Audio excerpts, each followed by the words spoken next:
Swamiji, one of the leading educationists of the country. Okay, he is only 79 years young. Okay, don't worry about his beard. That's for a different purpose. But he believes in what Vivekananda told, it is better to wear out than to rust out. That is his philosophy. He was retired long back, but he is more active than all of you. In the next 1 hour, you will understand what is his energy level and what is his concern for the youth of the country. So he travels length and breadth of the country. He is an advisor to many education boards, even to the government. And he is a dean of a very big university called Vivekananda Health Sciences. In short, Vivekananda Yoga Anusandhana Samsthana. VYAS, it is called in Bangalore. It does research in yoga and health and Vivekananda. That consciousness, that sacrifice. It's a residential course. Anybody interested can join that. Stay there 1 month or 2 months. Undergo all the training of yoga so that you can share it with others along with your auditing. Yoga is dealing with the mind, your auditing dealing with money and accounts. So Sir is looking after that. And thanks to his inspiration, thanks to his focus, the Andhra government has given nearly 100 acres to their institute to start a center in near Visakhapatnam. Only Bangalore it was there. All used to come from whole world, they come there. It's a wonderful place. You should go and visit once. It's exclusively for health and strength. So he is looking after that. So 3 days he will be here for his work and for his meditation, etc. So he was the principal of a residential college in Tamil Nadu. There is a place called Thiruvedakam, Madurai district. Madurai is a pilgrimage center. Okay, Madurai Meenakshi, world famous, very ancient, oldest temple. So from there, another 40 kilometers, there is a village called Thiruvedakam. So there is a Vivekananda college for boys. So Sir was the principal there for 30 years. And he built up from zero to one of the topmost colleges in the country, as far as culture and academics are concerned. Those students are in the top of positions, good, excellent, wonderful. And he is a doctor, not by medical profession, but by PhD. He has done PhD in Swami Vivekananda's English, Vivekananda's poetry. So you want to improve English? Read Vivekananda. His books are there, how Vivekananda wrote letters, research, his speeches, research, analysis, the grammar, the presentations. So he's an English professor, plus this educationist. So since he came today morning from Bangalore, we requested him, next few minutes, we will discuss on the role and responsibility of youth as mothers, as our culture women, whether you come from north or south, etc. We are part of what is called Mother India. You agree with me? It's not the region that is important, it is the whole map that is important. And that map is not political map, it is a map of inspiration.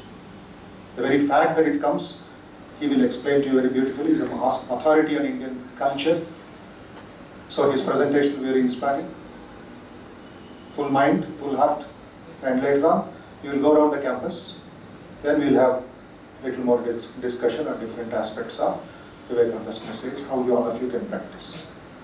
Okay? Today morning I had sent message that all of you are coming a new batch. To the previous batch of friends who have made WhatsApp group and who are in touch with me from different corners of the country. They were so happy, so happy. Some of them will send a surprise message to you. Okay? That we will learn after 10:45. Okay? So wish you all the best. Please welcome Dr. K. Subramanyam.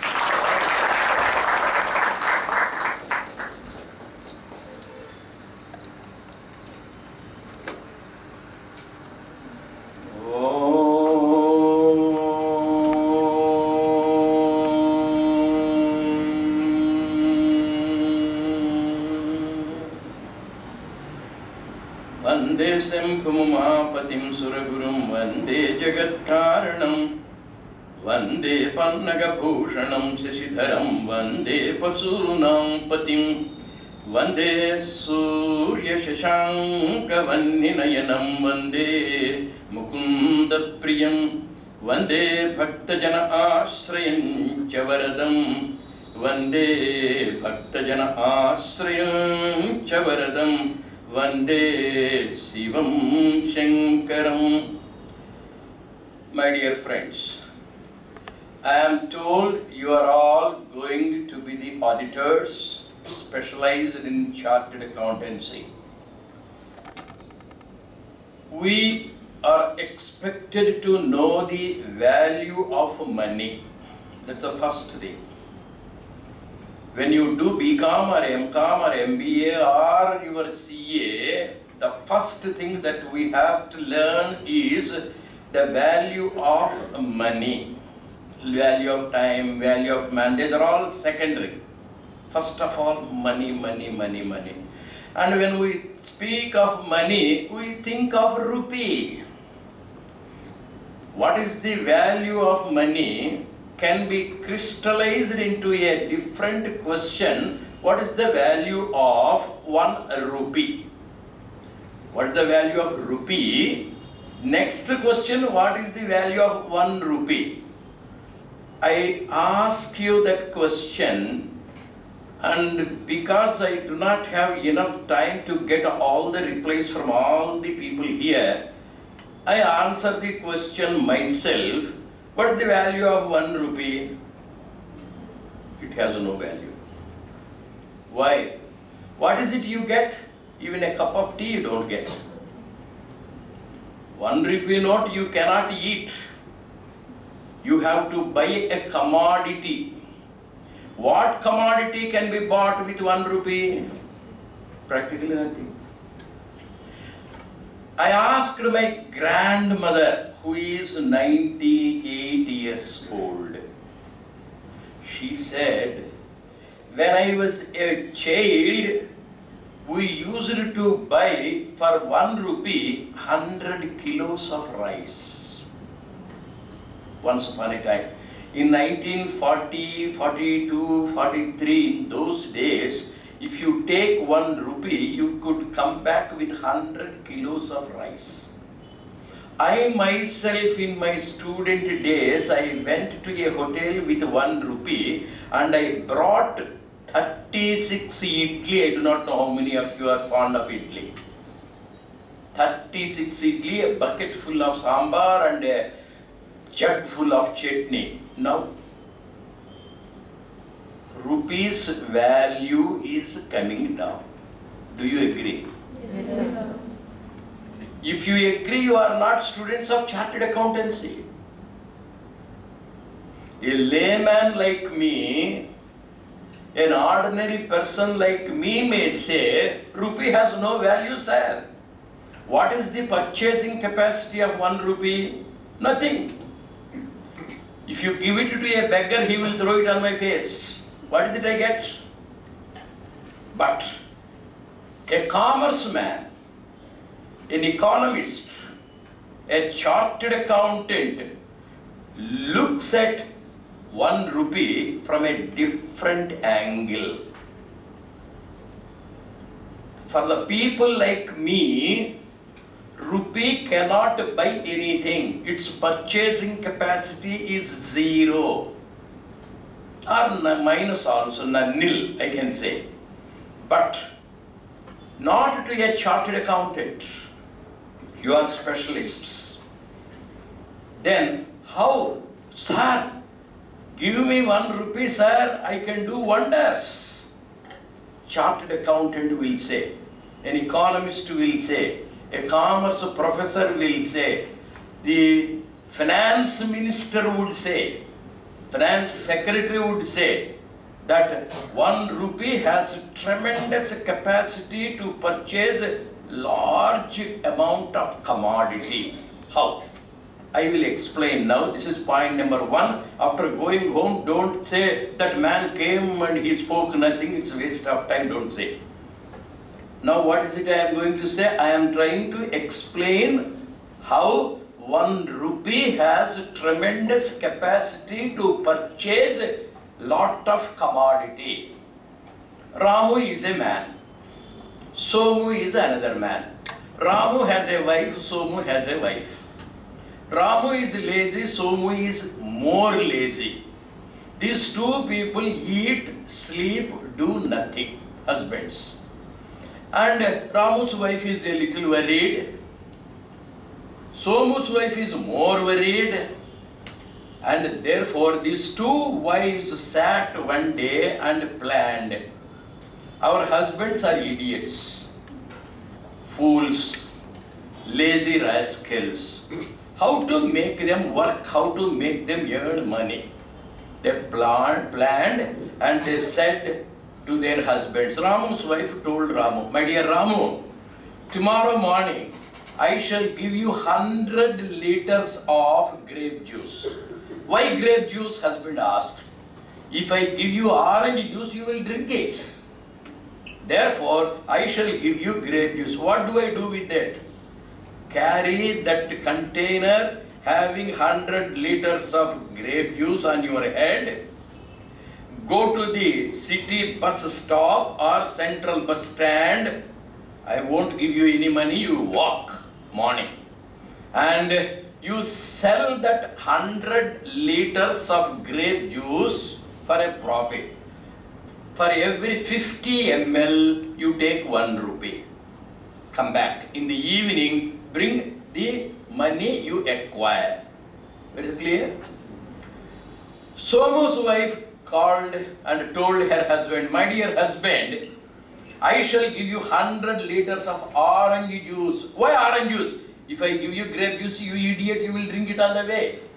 Therefore, I shall give you orange juice. What Ramu's wife told, same thing was told by Somu's wife. So Ramu has 100 liters of grape juice. Somu had 100 liters of orange juice. The picture is clear. And both the wives were very faithful wives. They gave them wonderful breakfast with ghee, idli, pesarat, etc. And at about 7 o'clock, the two husbands' neighbors started. Before starting, Ramu asked his wife, my dear wife, you gave me idli very good, you gave me pesarat very good, you gave me very good breakfast, excellent, thank you very much. See, I feel like smoking a beedi on the way. I don't have money. Why don't you give me just 1 rupee so that I can buy a beedi, 1 beedi or 2, and smoke? Ramu's wife said, nothing doing. I will not give you a pie. Go. Sell that produce. Bring the profit.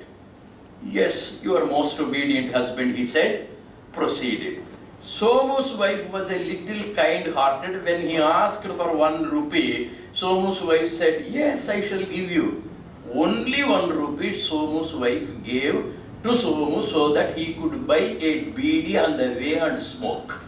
Somu started 100 liters of grape juice, 100 liters of orange juice. Ramu does not have any money. Somu has only 1 rupee. The picture is very clear. Morning 7 o'clock, both of them started. They have to walk about 3 kilometers to go to the central bus stand where they can sell their commodity. As soon as they started walking, after 10 or 15 meters of walking, Ramu felt a little thirsty because he ate lot of idli with ghee, and he requested Somu, my dear Somu, my wife gave me only grape juice which I don't like. I am very thirsty. I want a little of your orange juice. Will you kindly give me? Somu said, nothing doing. I will not give.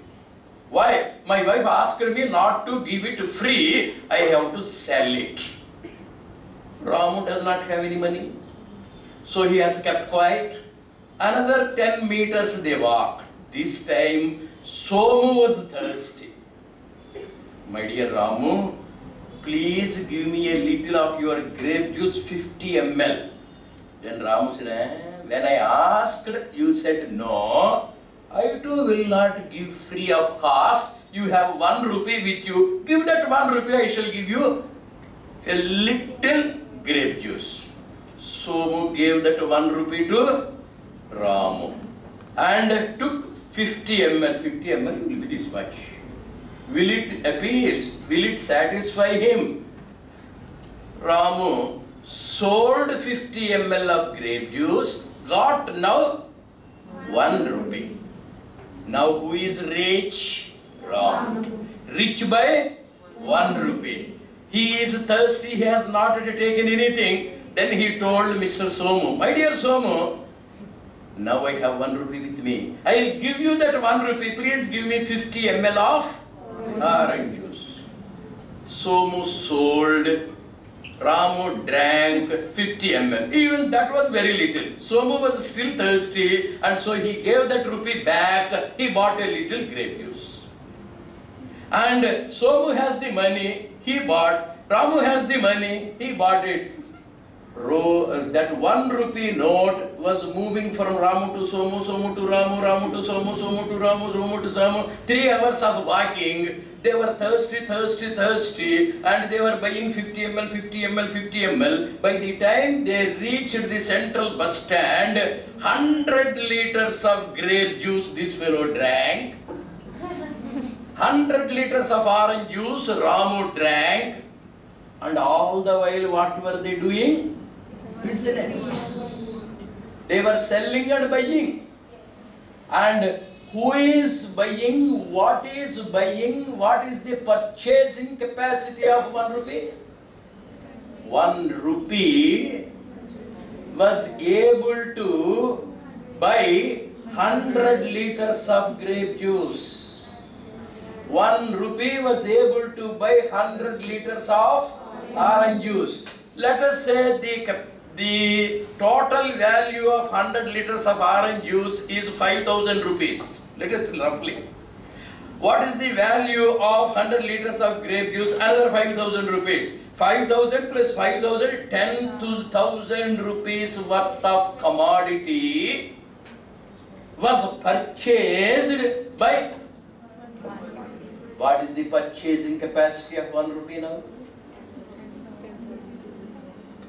Infinite.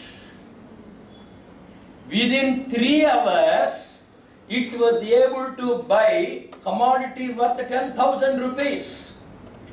Who is producing that 1 rupee note? Reserve Bank of India.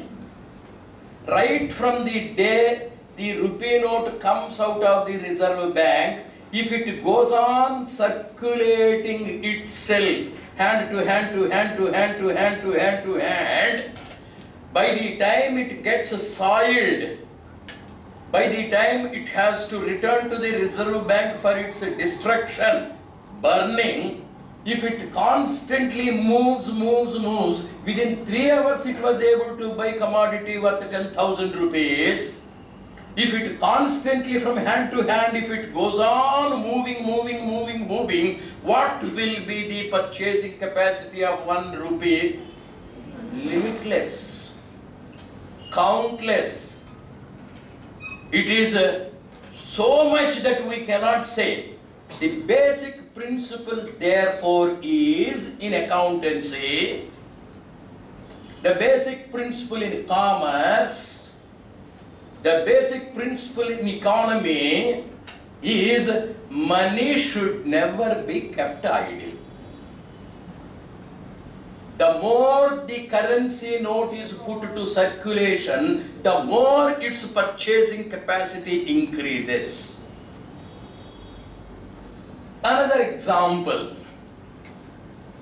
a bank employee, on the first of the new month he got the salary. And in that salary, the officer gave 1 rupee note, brand new rupee note, in addition to thousands, hundreds. And his wife took that 1 rupee note as a remembrance, as a memento of the first month's salary. She folded it, brand 1 rupee note. She folded it, put it in a small bharani box. And it was put in a bigger box. And this box containing the first month's salary of 1 rupee as a remembrance was placed in puja room near Goddess Lakshmi. Some people have the habit of keeping the rupees there in front of Goddess Lakshmi. Every day, namaskar, namaskar, Dhanalakshmi. And this lady did it, kept it near the feet of Goddess Lakshmi, and every day she was worshipping. 10 years, 15 years, 100 years, 200 years, she died, her daughter died, her daughter also died. and great granddaughter or grandson went to the puja room, opened that box, next box, and found that 1 rupee note, went to the market and wanted to buy a glass of water. Everybody said, "Sir, this belongs to the British period, sir, useless." 1 rupee note which is not used, which is not put to circulation, has no value, loses its value. Another rupee note, right from the moment it has come from the Reserve Bank of India, it begins to act, work, gets circulated, and it is able to buy commodity of infinite value. The longest journey starts with a single step. Step after step after step after step, you cover hundreds and thousands of kilometers. 1 rupee note, it is nothing according to an ordinary person. But you are very intelligent, bright girls doing commerce, and you are expected to know the value of 1 rupee. 1 rupee may be of no value if it is not put to use.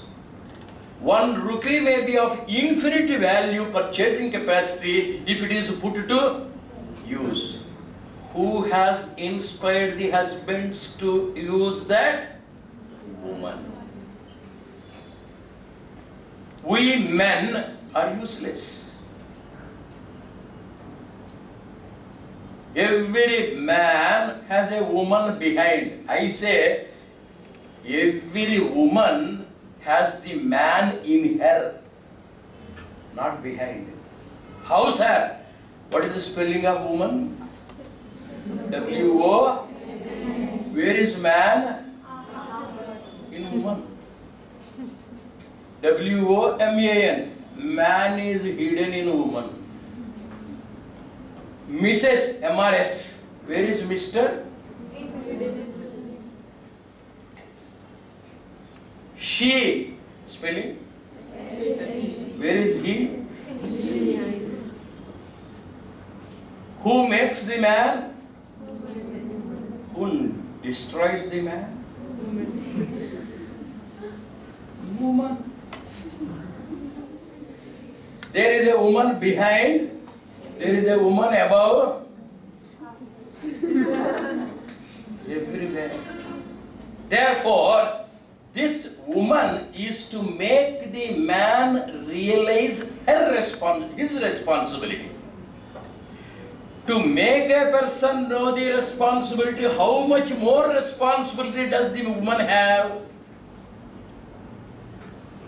Policemen make us realize our responsibilities, how much more responsible they should be.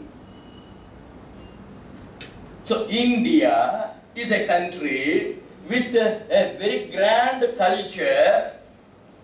In that culture, we have 2 major parts. One, responsibilities, and the other, persons who make men realize their responsibilities. And therefore, woman is. Swami Vivekananda was very fond of glorifying women. Wherever he spoke in the Western countries, whatever may be the nature of his discourse, he took every opportunity to highlight the special significance of womanhood in India. At one point of time, the American women, after the lecture, held him and asked him, "Sir, you have been glorifying Indian women. What is their significance? What is their speciality? What is their superiority? Why do you praise them? Why do you glorify them?" And Swamiji immediately gave, in India, women are the custodians of purity. Even today, if you take 100 women, the spoiled woman, bad woman may be 1 or even less. If you take 100 men, useless men may be more than 50-60%. impure men. I call them impure men, mentally, physically. Let's introspect. Let us study our own families. Let us see our own surroundings. If you take the statistical data of this country, you find women to be more pure. They are the custodians of purity, physical purity, psychological purity, devotional purity. For any race, for anything to come up, the basis is purity. Ravana could not be killed because of Mandodari's purity. Jalandhar could not be because of his wife's purity. Yugandhar, you will find many of the demons, evil creatures. They are so blessed with very faithful women who are the custodians of purity, which was protecting their husbands, their parents, their children. Therefore, Swami Vivekananda's highlight about Indian women and the Indian culture is, in India, womanhood is motherhood. Motherhood is godhood. Only three words. Womanhood is motherhood, motherhood is godhood. And why does she have that special status? Because she is pure. She cannot afford to be impure. It is in the blood. It is in the very constitution. It is in the very structure. And that pure person alone can inspire. The children are inspired by the mothers. Fathers are inspired by the daughters. And brothers are inspired by the sisters. Husbands are inspired by the wives. You please apply your brain, your rationalism. It's not an emotional statement. It's not a sentimental statement. It's not a blind statement just because we have to praise the women. It is a necessity. No man is ever successful.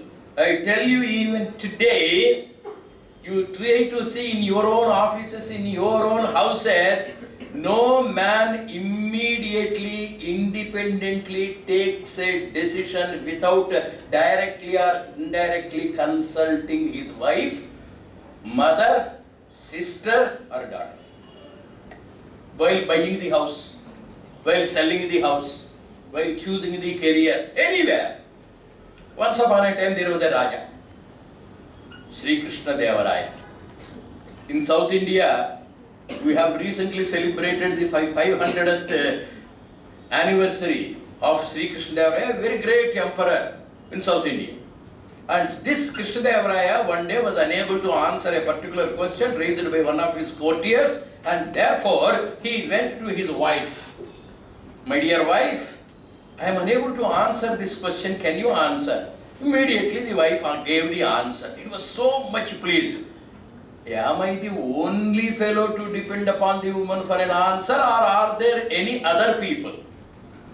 Then he convened a meeting of his ministers, his subjects, his followers, his officers, about 10,000 people assembled. My dear fellow citizens, ministers and subjects, today is Friday. Tomorrow morning at 10 o'clock you will all assemble here. What for? I shall ask a question. You should give the reply. That's all. What question? Suspense. Then all the men disappeared. Saturday morning they all assembled. 10,000 people were there in the hall. Krishna Devaraya stood up. My dear friends, I had a doubt. I got it clarified from my wife. In my country, in my kingdom, I want to know how many people listen to the woman. Maybe mother, maybe wife, maybe daughter, maybe sister. I am not very particular.